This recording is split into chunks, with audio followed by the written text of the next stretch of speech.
Hi guys, ఈరోజు అయితే రామనవమి అనమాట. సో రామనవమికి నేను ఈరోజు పూజ చేయబోతున్నా అనమాట. సో నేను ఇంకా అయితే చీర కట్టుకోలేదు. సో ఈ డ్రెస్ వేసుకున్నా. ఏమేమి చేయాలి ఈరోజు? వడపప్పు, పానకం, ఇంకొకటి సలివిడి అంట. ఫేస్ టు ఫేస్ తేల్చుకుందాం రా. పోయి అమ్మ పడవ, పోయమ్మ పోయమ్మ నాయన బన్నా కాపాడండి నన్ను. ఈ మూడు నేనే చేయబోతున్నా అనమాట. సో ఆ బ్లాగ్ మీరు చూడబోతున్నారు. సో ఇదైతే నా చోలి, నా ఫేవరెట్ డ్రెస్ ఇది యాక్చువల్లీ. సో ఈరోజు అయితే నేను చీర కట్టుకుపోతున్నా. వడపప్పుకి మనం ఈ పప్పు నానేసుకోవాలన్నమాట. సో ఇది నానేయబోతున్నాం ఇప్పుడు. సో వాటర్ అయితే పట్టి పెట్టుకున్నాం దీంట్లో మనం కొంచెం పప్పు అయిపోతున్నాం అన్నమాట.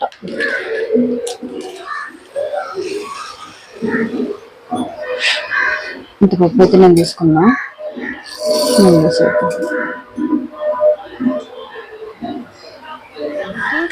టెంకాయ కూడా కావాలన్నమాట. టెంకాయ ఏం చేయాలంటే టెంకాయ మనం కొట్టి తురుముకోవాలన్నమాట. నేను టెంకాయ అయితే 2 బద్దలు తీసుకున్నాను అనమాట.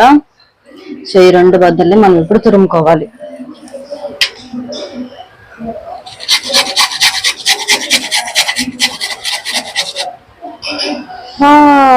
సూపర్ వచ్చింది. ఇదేలాగా మనం తురుముకోవాలి. చేయి జాగ్రత్త ఫ్రెండ్స్ చేసేటప్పుడు. ఒక్క బద్ద సరిపోయేటట్టుంది గైస్.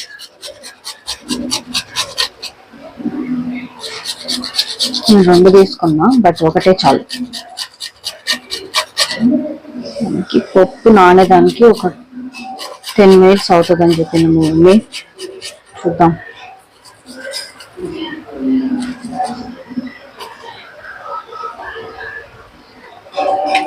సరే, ఇవన్నీ చేసే ముందు మీరందరూ ఏమేమి చేశారు ఇంట్లో చెప్పండి గాయస్.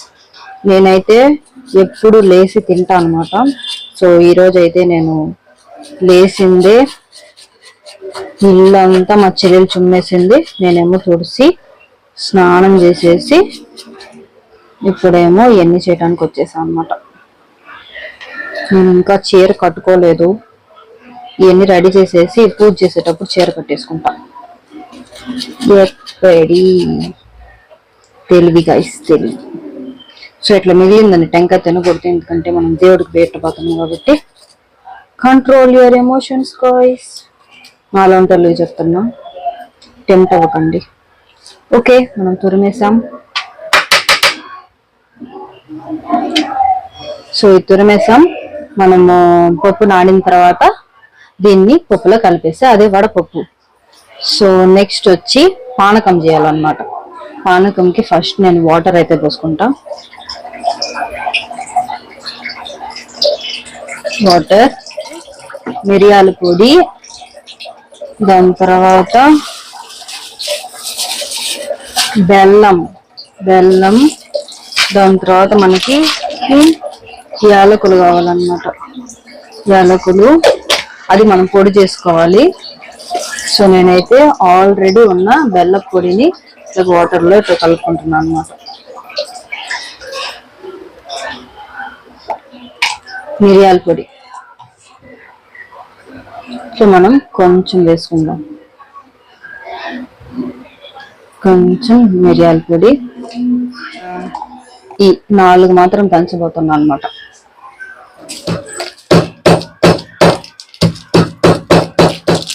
సో యాలకుల పొడి రెడీ. దాని తర్వాత ఇంకొక ఇంపార్టెంట్ అయిన విషయం ఉంది గైస్. దీంట్లో పచ్చ కర్పూరం ఉంది కదా,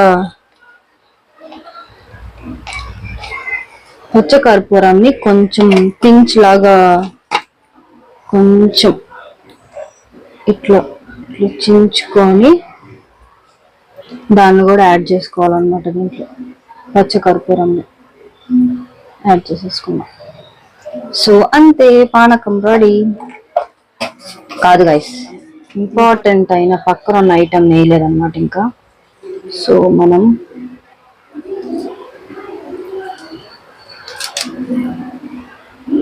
బాగా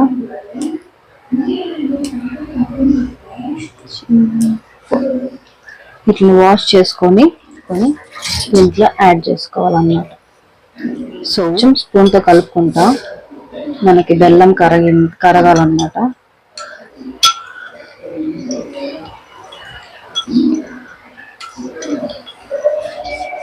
సో పానకం రెడీ గైస్. సో నెక్స్ట్ అయితే మనం చలిమిడి చేయబోతున్నాం గైస్. దానికి వచ్చి దీంట్లో బియ్యం పిండి వేసుకున్నా, దాని తర్వాత ఇది బెల్లంను కూడా మనం పౌడర్ లాగా చేసుకొని ఈ రెండు చపాతీ పిండి కలుపుతాం కదా అట్లా కలపాలన్నమాట. సో దీంట్లో మనం బెల్లం అయితే ఇట్లా కొట్టుకున్నాం అనమాట. సో దాన్ని మనం కలుపుకోవాలి. సో ఈక్వల్ క్వాంటిటీ తీసుకుంటే సరిపోతుంది గైస్. కలుపుకుందాం.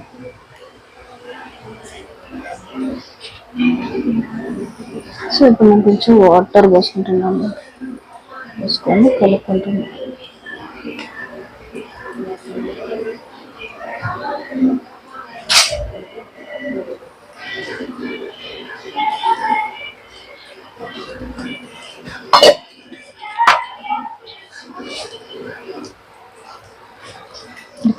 సో దీంట్లో నేను చలిమిడిని ట్రాన్స్ఫర్ చేసుకున్నాను.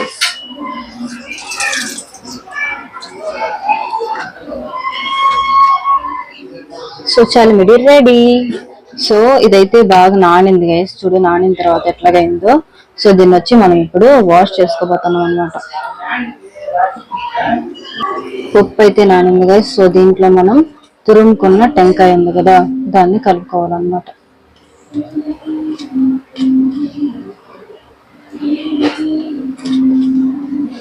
కలుపుకొని ఇట్లా మనం దీంట్లో కావాలంటే బెల్లం కూడా వేసుకొని తినొచ్చు గైస్. సూపర్ ఉంటది.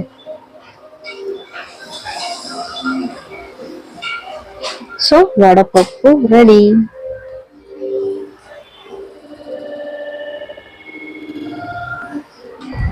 సో ఈ చీర అయితే కట్టుకున్నా గైస్.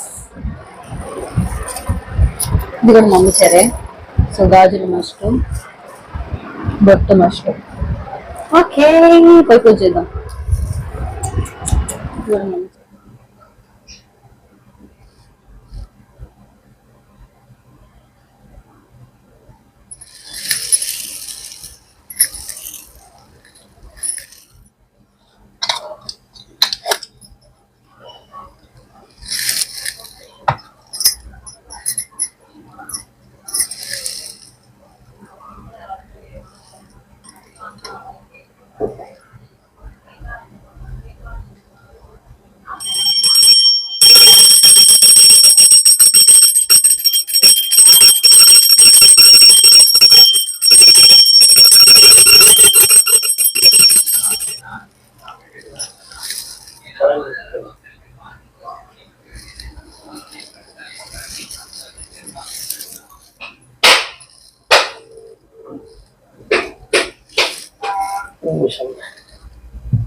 అయిపోయింది గాయ్స్.